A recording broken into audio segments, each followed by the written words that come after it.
আসসালামু আলাইকুম রহমতুল্লাহ। কেমন আছেন সবাই? আজকে একটি বাস্তব ব্যাপার আপনাদের সাথে শেয়ার করার জন্য লাইভে ভিডিওটি করছি। সেটি হচ্ছে যে আমাদের দেশের অনেক মানুষ সৌদি আরবে আসে কাজের উদ্দেশ্যে। আসলে তারা তেমন কোনো কাজ জানে না। তো এরকমই একজন আমাদের অফিসে আসছে। তো সে 6 মাস আগে আসছে। তো এখানে ফুডের যে রেস্টুরেন্টগুলো আছে, এটাকে মাতাম বলে, তো এখানে কাজ করতে গেলে এখানকার বালাদিয়া বা পৌরসভা ওখান থেকে পরীক্ষা দিয়ে পাশ করে আসতে হয়। এখানে হাইজিনের কিছু বিষয় আছে, পরিষ্কার পরিচ্ছন্নতার কিছু বিষয় আছে, সেগুলো বিষয়ে একটা পরীক্ষা হয়, ওইটা পাশ করে আসতে হয়। তো সে 3বার সেখানে পরীক্ষা দিছে, তো পাশ করতে পারেনি।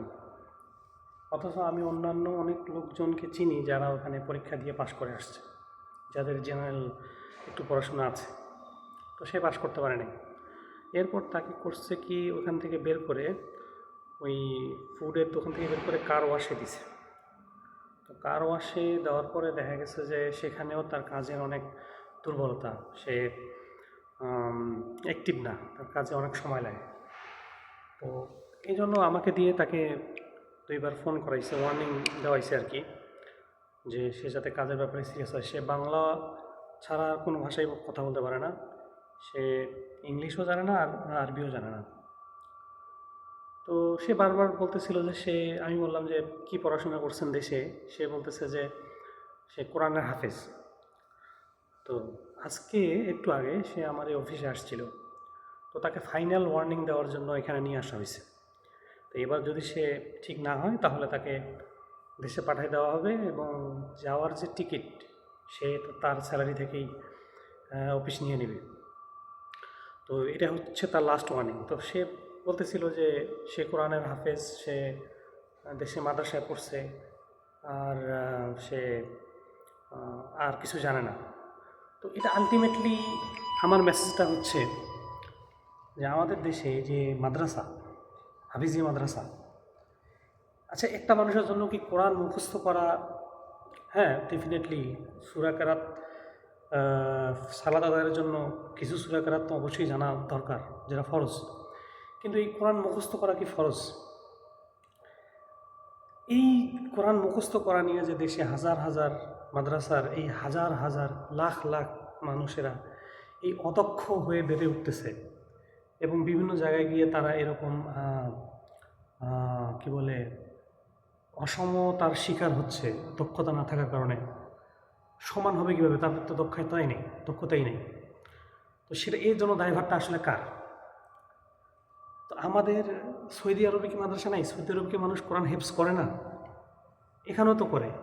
তো এখানে করার পাশাপাশি কি তারা অন্যান্য শিক্ষায় তারা শিক্ষিত হচ্ছে না? তো এই যে আমাদের দেশের যে বিশাল একটা জনগোষ্ঠীকে এইভাবে অদক্ষ করে গড়ে তোলা হচ্ছে, এটার দায়ভার কার?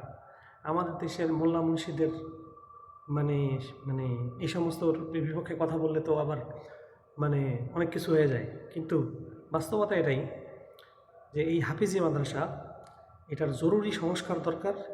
জরুরি ভিত্তিতে এখানে এমন কিছু সিস্টেম নিয়ে আসা দরকার যেটাতে একটা মানুষের জীবন নষ্ট হবে না। কোরআন দেখেন, সে কোরআন মুখস্থ করছে, অথচ সে আরবি ভাষায় একটা সেন্টেন্সও বলতে পারে না। তো এই হচ্ছে কোরআন শিক্ষার অবস্থা। এইভাবে কি কোরআন মুখস্থ করতে বলা হয়েছিল? নাকি কোরআনের মিনিং, কোরআনের অর্থ একটা মানুষের ভিতরে থাকবে, সেটা বুঝে বুঝে সে চলতে পারবে, এই জন্য কোরআন মুখস্থ করতে বলা হয়েছিল? কোনটা? তো আমার বাস্তব একটা জিনিস যেটা আমার সাথে আজকে, আমি সেখানে দোভাষী হিসাবে কাজ করছি আর কি, তাকে বললাম যে এটা তার জন্য লাস্ট ওয়ার্নিং। আর অফিসের যে হেড, সেও বলতেছিল। তো অনেক রাগান্বিত অবস্থায় কথা বলতেছিল আর কি তার সাথে। তো সে তো কাঁদো কাঁদো অবস্থা।